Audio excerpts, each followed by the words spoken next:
এনসিপিকে ধন্যবাদ জানাতে চাই এবং সারা দেশে আমাদের নেতা কর্মীদেরকে এই পরিবেশ দিবস এবং এই সপ্তাহ উপলক্ষে নানা ধরনের কর্মসূচি হাতে নেয় এবং বৃক্ষরোপণের আহ্বান জানাচ্ছি। কিন্তু আমরা দুঃখের সাথে বলতে হয় যে আমরা এখন সিটি কর্পোরেশনের প্রশাসকরা আছেন, তাদেরকে আমরা শুধু দেখি যে তারা বিভিন্ন জায়গায় যাচ্ছেন এবং বলছেন যে আমাদেরকে ভোট দিলে আমরা পরিবেশের জন্য এই করবো ওই করবো। তা আপনি তো ভাই এখন প্রশাসক হিসেবে বসে আছেন, আপনাকে ভোট দিলে করবেন, এখন করতে কি দোষ? এখন কি কেউ আপনাকে হাত পা ধরে রাখছে যে এখন কিছু করেন না?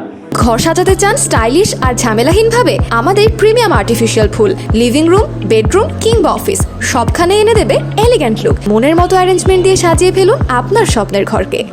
নির্বাচন কবে হবে আমরা জানি না, আর এটা তো একটা চলমান প্রক্রিয়া। এটা এমন না যে আমি নির্বাচিত হয়ে আসলে 1 বছর পরে করবো, এখন করা যাবে না। এবং আমরা দেখেছি যে এবার যে ঈদুল আজহা ছিল, ঢাকা শহরের কি পরিস্থিতি করা হয়েছে।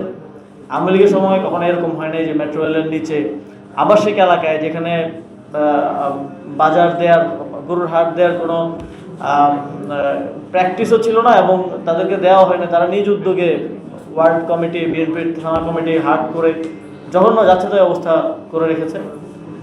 তো আমরা এই পরিবেশের চ্যালেঞ্জটাকে আরও খারাপের দিকে যাচ্ছে বলে দেখতে পাচ্ছি, কারণ এই সরকারের মধ্যে এটা নিয়ে মাথা ব্যথা আমরা আসলে সেভাবে দেখি নাই। আর বাংলাদেশের পরিবেশ মন্ত্রণালয়ে এখন একজন কর্পোরেট বিজনেসম্যান আছে যার নিজস্ব অনেকগুলো প্রজেক্ট, অনেকগুলো ইন্ডাস্ট্রি সেট আপের জায়গায় এই পরিবেশ নিয়ে বিতর্ক আছে এবং সেগুলো কিন্তু বন্ধ হয়ে আছে। আপনারা জানেন কিনা যে কোর্টে আবেদন করে তার অনেকগুলো ইন্ডাস্ট্রি সেট আপ যেখানে বনাঞ্চল ধ্বংস করে বা আমাদের বায়োডাইভার্সিটি ধ্বংস করে ইন্ডাস্ট্রি করার উদ্যোগ তিনি নিয়েছিলেন, সেগুলোকেও কোর্টের রায়ে বন্ধ করা অবস্থায় এখন আছে। তিনি আমাদের পরিবেশ মন্ত্রী। তো আমাদের পরিবেশের কী অবস্থা হবে আগামী 5 বছরে এটা এখান থেকে অনুমান করা যায় এবং সরকারের পলিসির মধ্যে এটা কোনো প্রায়োরিটির মধ্যে নাই। সরকার হয়তো কিছু গিমিক বা কিছু বক্তব্য, কিছু কর্মসূচি, এই যে 25 কোটি বৃক্ষরোপণ করবো, বাট একটা ওভারঅল প্ল্যানের মধ্যে কিন্তু পরিবেশকে আপনাকে ফেলতে হবে এবং দেখতে হবে। পরিবেশ এবং জলবায়ু এইটা আরও বড় পলিসিগত জায়গা থেকে আমরা এটা 5 বছরের নয়, এটা একটা লং টার্ম প্ল্যান অ্যান্ড এক্সিকিউশনের ব্যাপার আছে, মনোযোগের ব্যাপার আছে।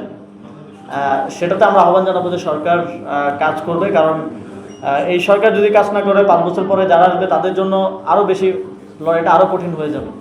কর্মসূচি, এই সপ্তাহব্যাপী কর্মসূচির উদ্যোগ গ্রহণ করার জন্য আমি ঢাকা মহানগর উত্তর এনসিপিকে ধন্যবাদ জানাতে চাই এবং সারা দেশে আমাদের নেতা কর্মীদেরকে এই পরিবেশ দিবস এবং এই সপ্তাহ উপলক্ষে নানা ধরনের কর্মসূচি হাতে নেয় এবং বৃক্ষরোপণের আহ্বান জানাচ্ছি।